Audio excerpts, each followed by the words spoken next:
আসসালামু আলাইকুম বন্ধুরা, আপনারা দেখতে পাচ্ছেন যে আমি ইউকার্ট যেই অ্যাপসটি রয়েছে সেই অ্যাপসটিতে রয়েছে। এখানে ইউকার্ট লেখা এবং এখানে যে প্লাস চিহ্ন রয়েছে এই প্লাস চিহ্নতে একটি ক্লিক করে দিতে হবে। প্লাস চিহ্নতে ক্লিক করে দেওয়ার পরে এই যে নিউ প্রজেক্ট, এই নিউ প্রজেক্টে আমরা ক্লিক করব।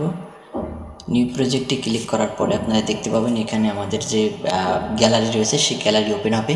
এখন এই ফটোতে ক্লিক করব। ফটোতে ক্লিক করবো। এখানে যে রিসেন্ট রয়েছে এই রিসেন্টের উপরে ক্লিক করব। রিসেন্টের উপরে ক্লিক করার পর আপনারা দেখতে পাচ্ছেন এই যে এখানে আমার সম্পূর্ণ গ্যালারি দেখাচ্ছে। তো এখান থেকে আমি একটি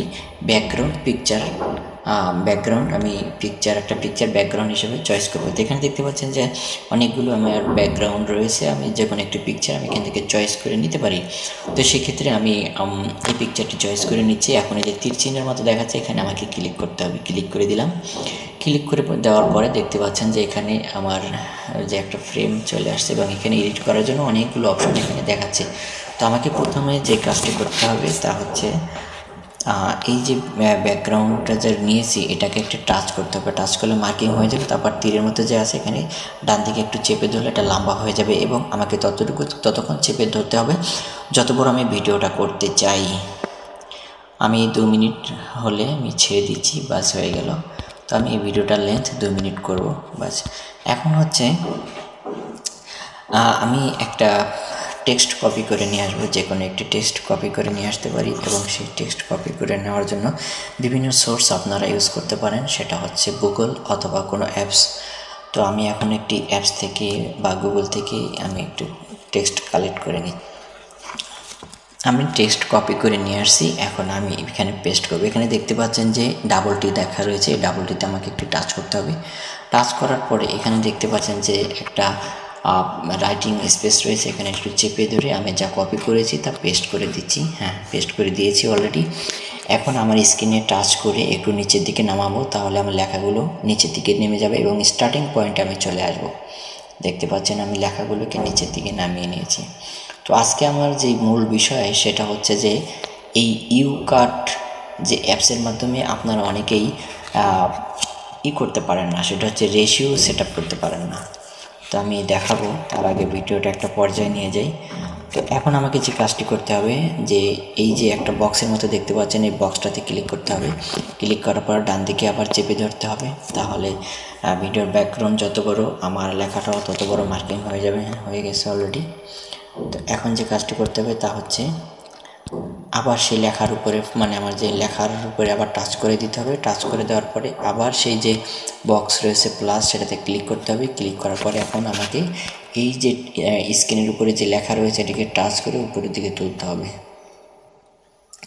এবং উপরের দিকে তোলার সময় একটু সোজাসুজি যাতে ওঠে সেদিকে খেয়াল রাখবেন। আস্তে আস্তে উঠাবেন প্রয়োজনে, এভাবে আস্তে আস্তে উপরের দিকে উঠাবেন।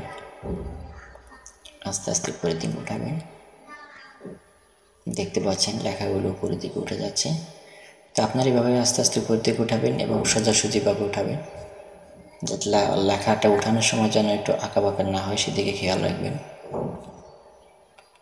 ওকে, ফাইন, হয়ে গেছে। এখন আমি আমার ভিডিও শুরুতে যাব।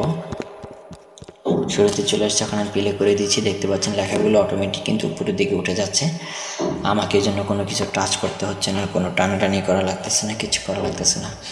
তো এখন যেই বিষয়টা যেটা আমাকে একজন আমার সাবস্ক্রাইবার রিকোয়েস্ট করেছে যে এটার হচ্ছে রেশিও আমি কীভাবে দেবো। রেশিও বলতে আমরা অনেকেই হয়তো জানি, সেটা হচ্ছে যে ইউটিউবের জন্য একটা রেশিও থাকে এবং শর্টের জন্য একটা রেশিও থাকে এবং লং ভিডিওর জন্য একটা রেশিও থাকে।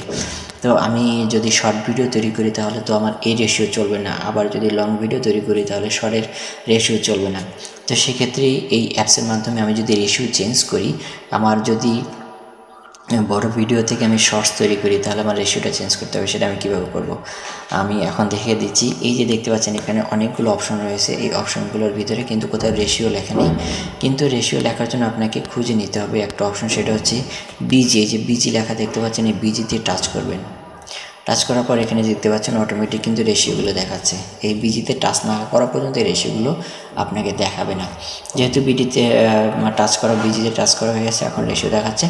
তো এখান থেকে আপনি আপনার রেশিওগুলো চয়েস করে নেবেন। তো এখন আমি যেহেতু ইউটিউবের জন্য ভিডিও এখানে ক্লিক করে দিচ্ছি, বাস হয়ে গেছে। এটা যদি আমি শর্ট হিসেবে করি তাহলে 9:16, এটাতে ক্লিক করলে দেখছেন শর্টের মতো হয়ে গেছে। এভাবে আপনারা যেটা প্রয়োজন সেটা করে নেবেন। তো আমি এখন ইউটিউবের জন্য যেহেতু প্রয়োজন ইউটিউব সাইজটাকে রেখে দিচ্ছি, বাস টিক মার্কে ক্লিক করে দিচ্ছি। এটাই আপনাদের মূলত দেখাতে চেয়েছিলাম, অলরেডি আপনারা দেখে গেছেন। ধন্যবাদ ভিডিও দেখার জন্য। ভালো থাকবেন সবাই, আসসালামু আলাইকুম।